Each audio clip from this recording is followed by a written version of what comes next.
Hi folks, and welcome back to Fishing with Den. So today we're going to be doing some stick float fishing. Now for those of you that have used stick floats before, you don't need to see this, but for those of you that haven't used a stick float, these are they. They're usually small, fairly delicate little floats. This one takes 3 number 4 shots, this one takes 5, and this one takes 7. Now generally, obviously you'd use these not too far out and in nice streamy water with a nice slowish current, and you'd probably use a shirt button shotting pattern just down from the float all the way down to the hook. Unfortunately, we're not catching roach and dace today. What we're going to catch, if we catch some, is some carp, and they could be up to 18 or 20 pounds. Average 7 to about 13, and so we're going to do something completely different to what you'd expect with a stick float. And I'll just get this out for you. What we got today is this.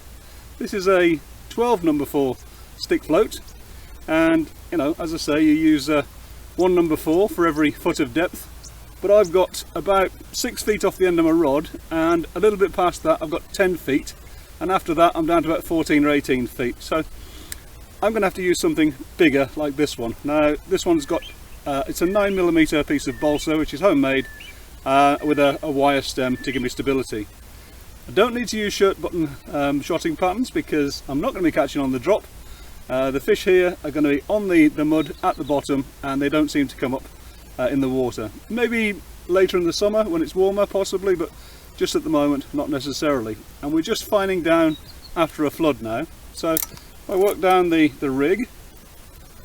I've got 6 BBs there, and that's about, oh, I don't know, 18 inches or so, 45 centimeters from the hook, and I've got a couple of number 6 dropping shot.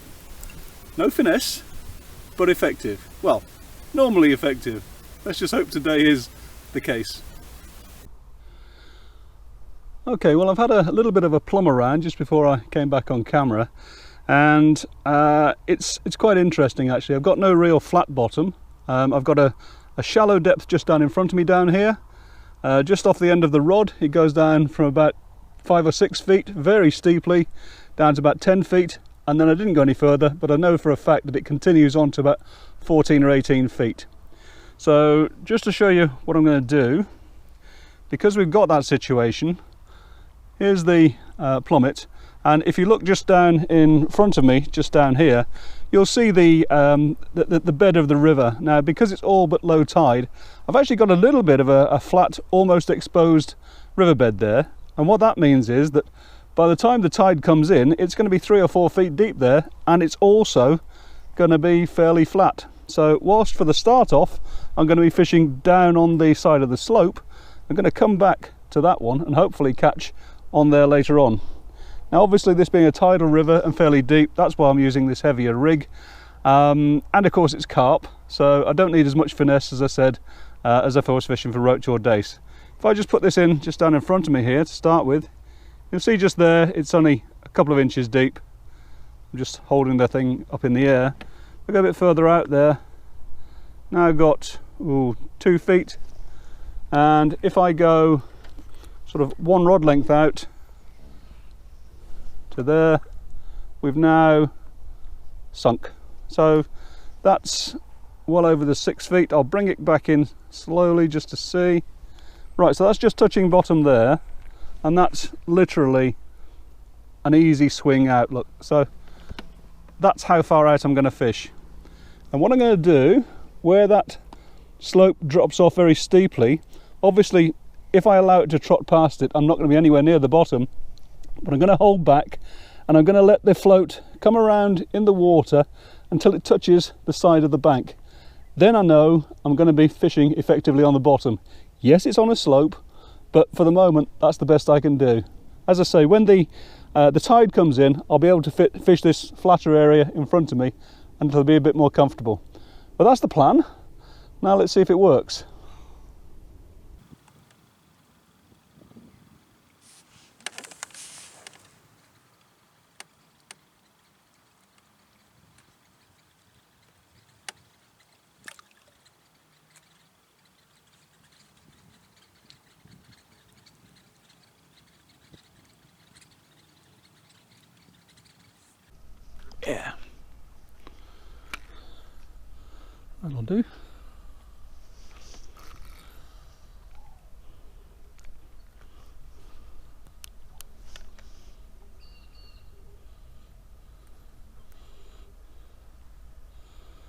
He's making use of the current, this guy.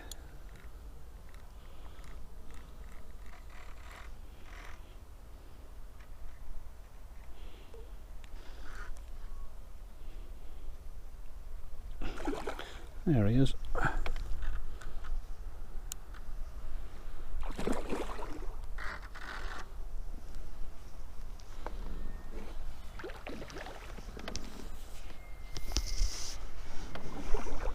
Tide's been coming in for about an hour actually. I haven't had a bite up to yet. This is the first one, so I wasn't sure after that flood if I was going to catch today, if I'm honest. Hear the line singing.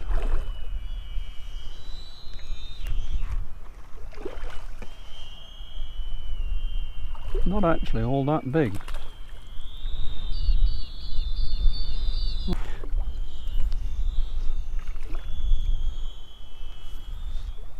There we go, he's in. Right, let's see what happens there. Oh, actually it's bigger than you think. Like I always say, they're very deceiving in here. Let's get the hook out and we'll have a look. Got this deeper net now, as you probably know if you've been watching the channel. And bit of a stretch to get down to actually. Finally, right, just put that in the water. I'll get this guy out and have a quick look. Actually, pretty thick, pretty chunky look. A little bit pregnant. So it's just not ready to spawn yet, but good first fish. Well, I got that one probably 3 or 4 rod lengths down the swim, and I've actually got to the stage now where the main current is out probably at 1.5 rod lengths, but I've got a little back eddy down here. That's the shallow bit I told you about before. But the thing is, I've actually, just as I looked up, I was putting some bait on, and a great big cloud of dust or muck came up off of the bottom.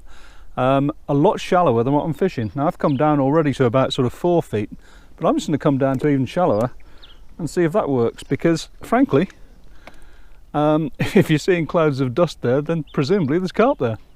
Okay, so I'm going to give it a gentle chuck just out into the current, allow it to go down a little bit to where my bait seems to be landing, and in that sort of slacker area, just pull it round a bit, engage the bail arm, and should be on the bottom around about there, and it's actually nice and steady just there, and it's also round about where I saw that cloud. So just going to hold back there a little bit, see what happens.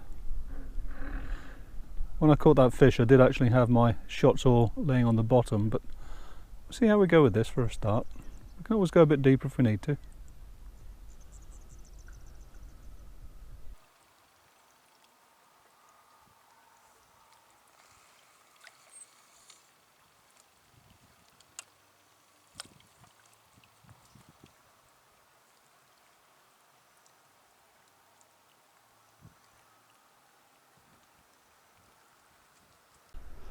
Oh, that was actually trotting this time, having gone shallow.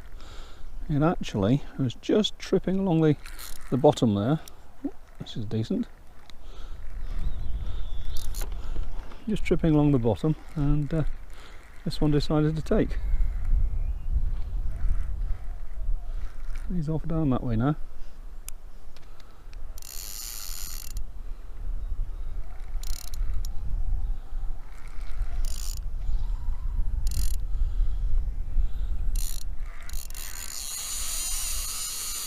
Okay then.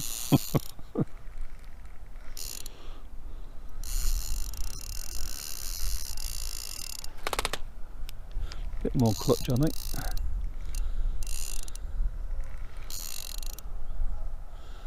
He's actually out there somewhere at this point.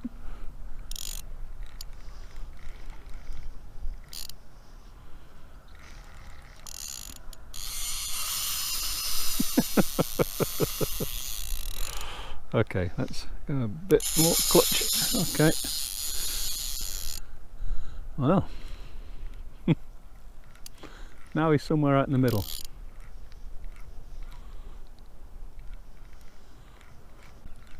Right, he's off down to the left now. Here we go. See the float? There he is.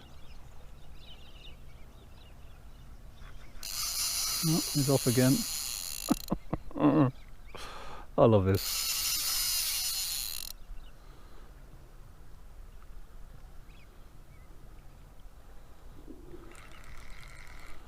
Come on, fish. Current's actually pretty strong now, except, as I say, just down here where I've got this bit of slack. And the slack, as I also said, is where the shallow bit is, but that was just tripping along the edge. Well, you have got some go with you, haven't you, fish?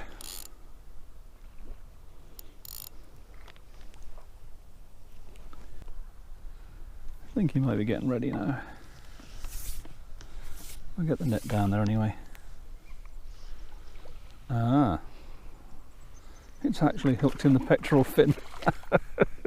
Ho hum. I could have lied to you, said it was in the mouth, guys, but no, definitely in the pectoral fin.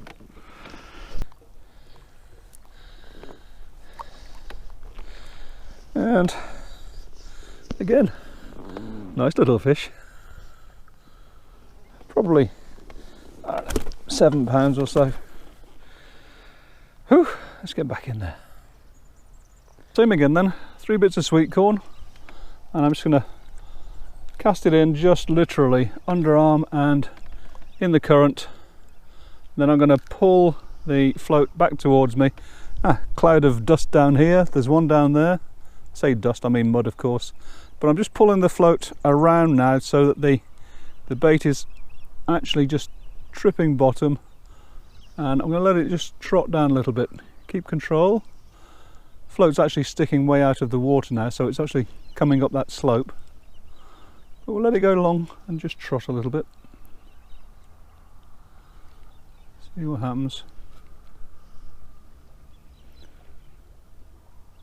There's obviously 1 or 2 fish down here now.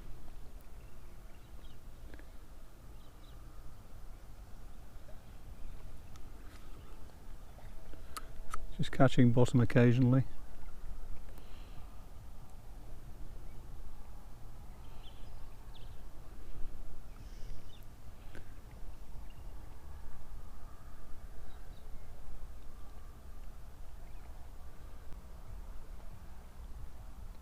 I've just pulled the float in so that the bulk is definitely just lying on the bottom. I'm still able to trot through. I'm keeping a tight line to the float by keeping the line out of the water, so everything's looking natural, but I'm just slowing the trot down.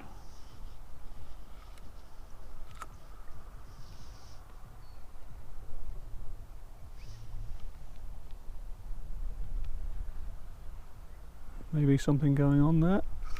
Yeah, there you go. That worked.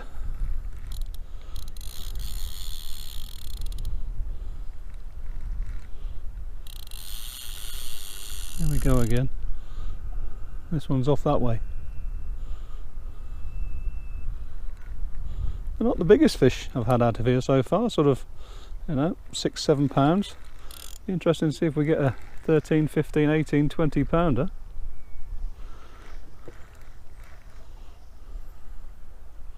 Not feeding a great deal, I'm just loose feeding, but they're obviously coming into these shallows.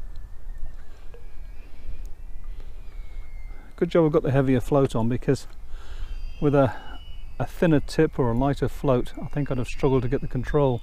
Even though it is only sort of 3.5 feet deep down there, it's just needing that thicker tip just to give me the buoyancy to be able to just trot it.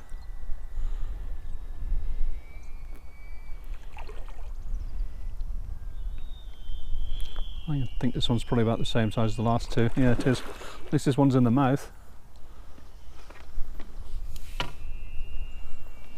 Ooh, hit the tripod. Line's singing again. There's a bit of a breeze today again. It's been howling a gale the last few days. Come on, fish.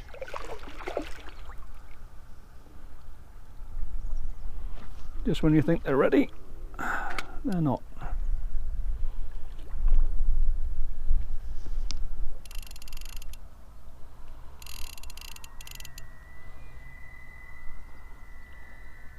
Hasn't got the same powerful runs, this guy. He's a bit more dogged. Right, are we ready now? I'm using an 8-pound main line and a 6-pound bottom, just in case you're interested.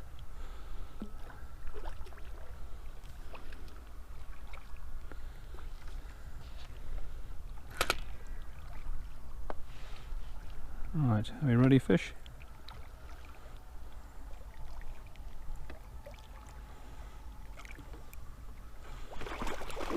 Oh,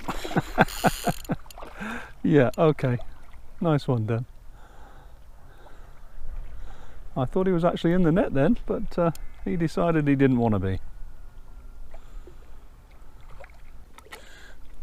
Finally, right. Whew. The old arthritic hands are going through it a bit, but hey, can't have everything, can you? Yeah, same sort of size as the last one. Maybe a little bit bigger, up to the sort of 8-pound mark. Slime all over my hands, and yeah, about the same size as the last one. Okay.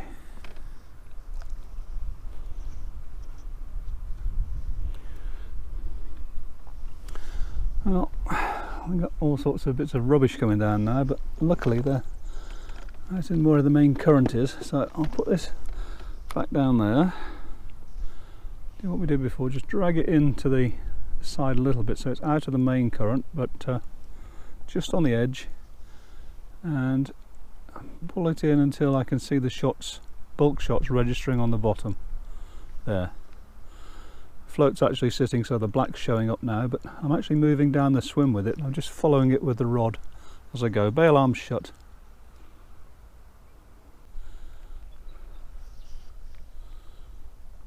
Okay, let's just bring this in a fraction. See if we can go into the slightly slacker area again. Shot's away on the bottom now, but there's still enough current just to keep the bait moving away from me. Still got control because we've got the light. Oh, there's a bite, and didn't take it. Nope, just a little bit of a dink there. I thought it was going to go, but definitely a fish. So yeah, trying to bring it more into the sort of sheltered area, which is definitely more shallow, is the way to go by the look of it.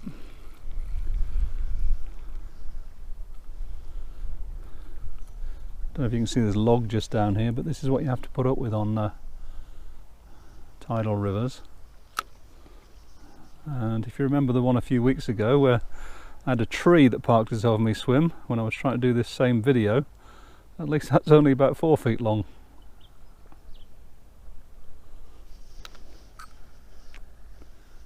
Okay, so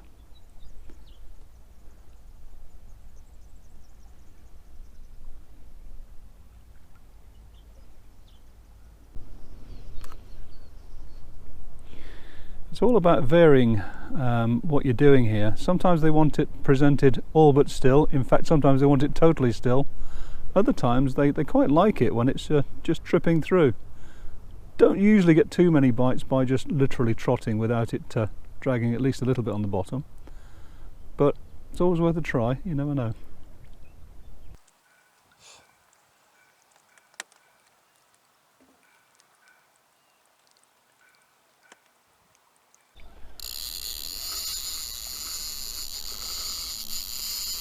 Okay. Well, he decided to take off up there. And that was me thinking things were slowing down, so I'll just put this ledger rod out. You should never fish with 2-rod, Den, you know that. Still, never mind. Time was getting on. And I wasn't getting any bites. And now I'm probably going to snag up with that rod as well. Ah well, it's only a pleasure day. Only a pleasure day. Don't think this one's all that big actually.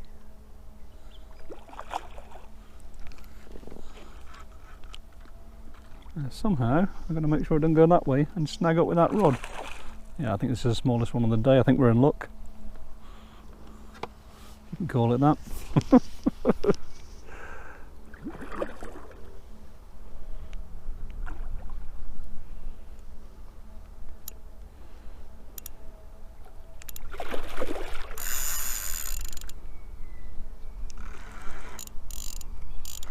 I'd actually put some balls of ground bait out there just in case I didn't catch anything on this today, so I put that rod out there just now to see if anything was out there, but there's nothing much out there.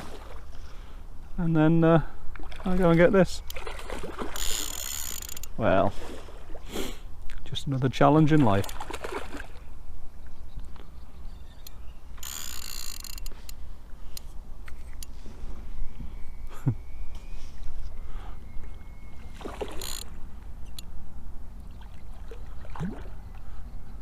I'd normally try and keep it away from where I've been fishing, but kind of the line from the other one is right across, aiming her towards that pylon over there.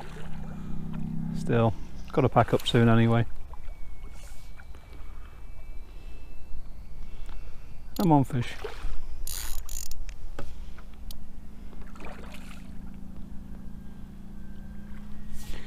Okay, let's see if we can do something about him.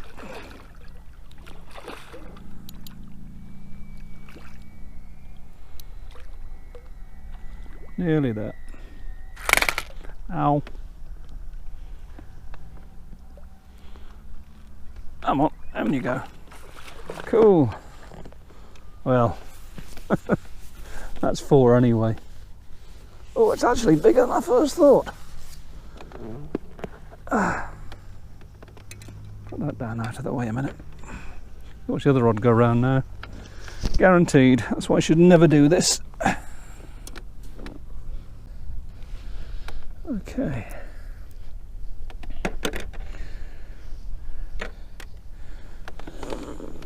It's not actually that small.